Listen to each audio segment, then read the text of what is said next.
Hi friends, welcome to LM Techs Technical and Technologies. இந்த section நம்ம என்ன பார்க்க போறோம் அப்படின்னா bootstrapனா என்ன, அது எதுக்காக யூஸ் பண்றோம், அது எப்படிலாம் ஹேண்டில் பண்ணலாம், ஸோ அதை பற்றி தான் ஃப்ரெண்ட்ஸ் பார்க்க போகிறோம். ஸோ வாங்க ஃப்ரெண்ட்ஸ் வீடியோக்குள்ள போகலாம். ஸோ ஃபர்ஸ்ட் bootstrapனா என்னன்னு தெரிஞ்சுக்கலாமா.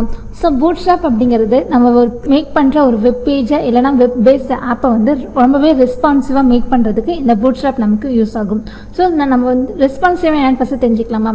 ஸோ இப்போ வந்து ஒரு வெப்சைட்டே நம்ம பார்க்குறோம், இல்லை ஒரு வெப் ஆப்பே நம்ம யூஸ் பண்ணுறோம். ஸோ அப்படி யூஸ் பண்ணும்போது சம்டைம்ஸ் நம்ம என்ன பண்ணுவோம் அப்படின்னா மோஸ்ட்லி மொபைலில் யூஸ் பண்ணுவோம், இல்லை அப்படின்னா லேப்டாப்பில், ஸோ டேப்பில், இல்லை அப்படின்னா சம்டைம்ஸ் வந்து டிவியில் கூட கனெக்ட் பண்ணுவோம். ஸோ இந்த மாதிரி நம்மளோட யூஸ் பண்ணுற ஸ்க்ரீன் வந்து மாறுது பார்த்தீங்களா. ஸோ மொபைல் அப்படின்னா சின்னதாக இருக்கும், டேப்னா கொஞ்சம் மீடியம், ஸோ லேப்டாப் அப்படின்னா கொஞ்சம் பெருசாக இருக்கும், டிவினா அதுவே இன்னும் கொஞ்சம் பெருசாக இருக்கும்.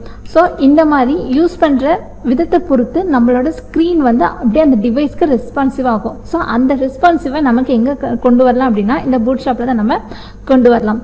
ஸோ அதுக்காக தான் bootstrap அப்படிங்கிறது ரொம்பவே முக்கியமான ஒன்று. ஒரு வெப் பேஜோ இல்லை வெப் பேஸ்ட் ஆப்பையோ நம்ம மேக் பண்ணும்போது இது நமக்கு ரொம்பவே முக்கியமானது ஒன்று.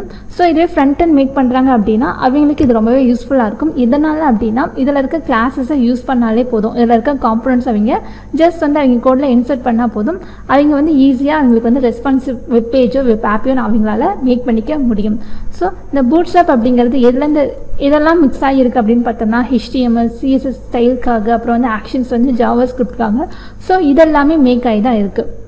ஸோ bootstrapனா இதுதான் ஃப்ரெண்ட்ஸ். bootstrap அப்படிங்கிறது ரெஸ்பான்சிவ் வெப் பேஜை இல்லைனா வெப் பேஸ்ட் ஆப்பை மேக் பண்ணுறதுக்கு இது ரொம்பவே யூஸ்ஃபுல்லாக இருக்கும். அதுவும் ஃப்ரண்ட் அண்ட் ஃப்ரேம் ஒர்க்குக்கு இது ரொம்பவே ஹெல்ப்ஃபுல்லாகவும் இருக்கும். ஸோ இதை நம்ம யூஸ் பண்ணுறது மூலமாக நம்மளோட டைம் ரொம்பவே சேவ் ஆகும். அது மட்டும் இல்லாமல் இதில் இருக்க கிளாஸஸ் வந்து ரொம்பவே அப்பப்போ அட்வான்ஸ்டாகவும் இருக்கும். ஸோ இப்போ நம்ம பார்க்க போகிறது வந்து bootstrap 3 தான்.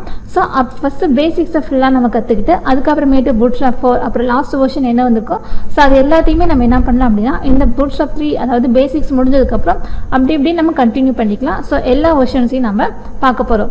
ஸோ bootstrapனா இதுதான் ஃப்ரெண்ட்ஸ். ஸோ இப்போ நம்ம யூஸ் பண்ணுறது வந்து bootstrap 3 வெர்ஷன் தான்.